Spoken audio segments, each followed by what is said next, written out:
ডিসেম্বরের 5 তারিখ রিলিজ করেছে পুষ্পা টু। দেখে এলাম, ফুল এন্টারটেনমেন্ট একটা ছবি।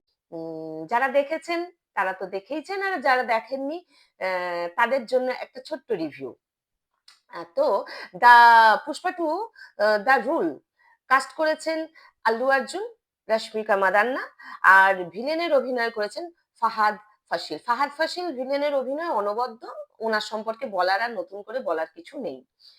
তো আর পরিচালক সুকুমার, তাকে নিয়েও কিছু বলার নেই, কারণ 2021-এ যখন পুষ্পা দ্য রাইজ বেরিয়েছে, তো রিলিজ করেছে, তখন আমরা সবাই তার পরিচয় পেয়ে গিয়েছি।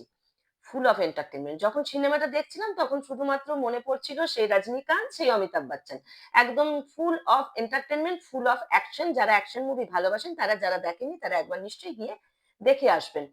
সিনেমাটিতে আল্লু অর্জুন তখনও প্যান ইন্ডিয়ার একটা ভীষণ বড় জায়গা দখল করে নিয়েছেন নিজের অ্যাক্টিং দ্বারা।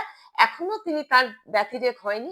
আজও তিনি নিজের একটা প্যান ইন্ডিয়াতে নিজের একটা বড় অ্যাক্টর হিসেবে নিজের জায়গা দখল করে রাখলেন।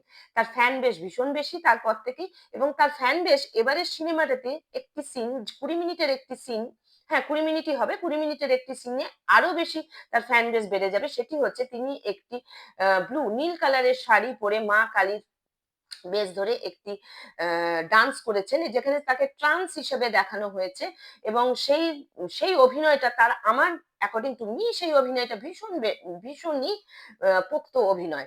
একটা ভালো অভিনেতা হিসেবে তিনি নিজের জায়গা খুব সুন্দরভাবে দখল করে নিয়েছেন। সিনেমাটি full of entertainment, full of action, একটুও আপনি বোর হবেন না। এবং যেটা সব থেকে আমার বেশি ভালো লেগেছে সিনেমাটিতে সকলে, প্রত্যেকের অভিনয় খুব সুষ্ঠুভাবে দেখাতে পেরেছে এবং সুষ্ঠুভাবে চালিয়ে নিয়ে যেতে পেরেছে। পুরো প্যাকড একটা গল্প, স্টোরিটা ভীষণ সুন্দর, যে স্টোরিতে অনেক কিছু শিক্ষামূলক জিনিস আছে, এবং কমার্শিয়াল দিক থেকে তো বলতেই হবে না, আজকাল এইরকম সিনেমা কমার্শিয়ালি ভীষণ বেশি এগিয়ে চলে। আল্লু অর্জুনের কথা বলতে গেলে, আল্লু অর্জুন খুব কম দিনে নিজেকে খুব সুন্দরভাবে প্রমাণ করতে পেরেছেন। আর ভিলেনের অভিনয়ের জন্য ফাহাদ হাসিনের কোনো তুলনা হয় না, কারণ তিনি এর আগেও নিজেকে বারবার প্রমাণ করেছেন।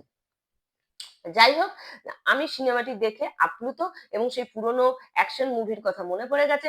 আপনারা যারা যারা সিনেমাটা দেখেছেন তারা নিশ্চয়ই বুঝতে পারছেন যে সিনেমাটি সত্যি ভীষণ সুন্দর, এবং আমাদের দৈনন্দিন এই ঝিঝি পড়া জীবনের জন্য ভীষণ অ্যাপ্রোপ্রিয়েট।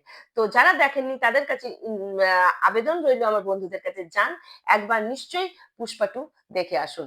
ধন্যবাদ।